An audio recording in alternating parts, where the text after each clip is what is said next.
Ekstremiści stosują bardzo wiele różnych narracji, próbując dopasować je do sytuacji oraz emocji swoich odbiorców. Specjalistkom i specjalistom z sieci Radicalization Awareness Network udało się jednak wyodrębnić ich 5 najważniejszych rodzajów. Poczucie bycia ofiarą. To przekonanie, że władze w niesprawiedliwy sposób faworyzują mniejszości narodowe i etniczne, dając im coraz więcej przywilejów i praw. Imigracja przedstawiana jest jako źródło zagrożenia dla naszego bezpieczeństwa, dla rynku pracy czy dla naszych rodzin.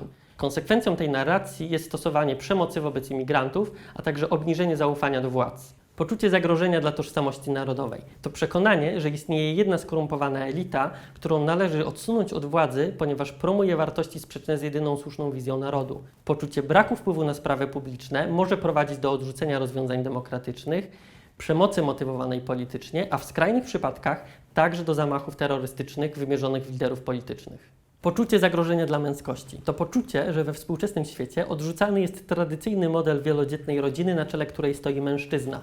Według twórców takich narracji duża liczba dzieci świadczy o sile narodu, a podważanie tradycyjnej roli mężczyzny czy związki kobiet z imigrantami stanowią zagrożenie dla przetrwania narodu i białej rasy. Konsekwencją takiej narracji jest stosowanie przemocy wobec wszystkich tych, którzy nie wpisują się w tradycyjny model rodziny, przede wszystkim wobec osób LGBT oraz wobec feministek. Poczucie utraty suwerenności. To przekonanie, że naród jest uciskany przez organizacje międzynarodowe takie jak Unia Europejska czy NATO, a obywatele tracą kontrolę nad rządami we własnym kraju. Ekstremiści oskarżają także rząd o represjonowanie ich środowisk przez organy ścigania, a także o zdradę własnego narodu.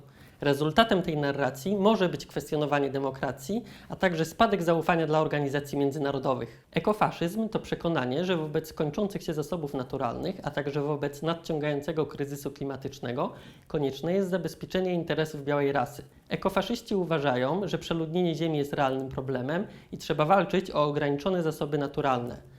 Jako ekofaszysta deklarował się terrorysta, który dokonał zamachów na meczety w Christchurch w Nowej Zelandii w 2019 roku. W wyniku ataków zginęło 51 osób, a 49 zostało rannych. Przygotowując swoją kampanię, zastanów się, czy przekaz, któremu chcesz przeciwdziałać, nie wpisuje się w jedną z tych narracji. Jeżeli przygotowujesz kampanię kontrnarracyjną, skup się na zdemaskowaniu wybranej narracji ekstremistycznej. Jeżeli pracujesz nad kampanią opartą o narrację alternatywną, zastanów się, jak przedefiniować najważniejsze elementy wybranej narracji ekstremistycznej oraz jak rozwiązać podnoszone w niej problemy metodami demokratycznymi i angażując społeczeństwo. Weź sprawy w swoje ręce. Nagraj filmik lub wrzuć posta i oznacz go hashtagiem Zmieniaj Odważnie.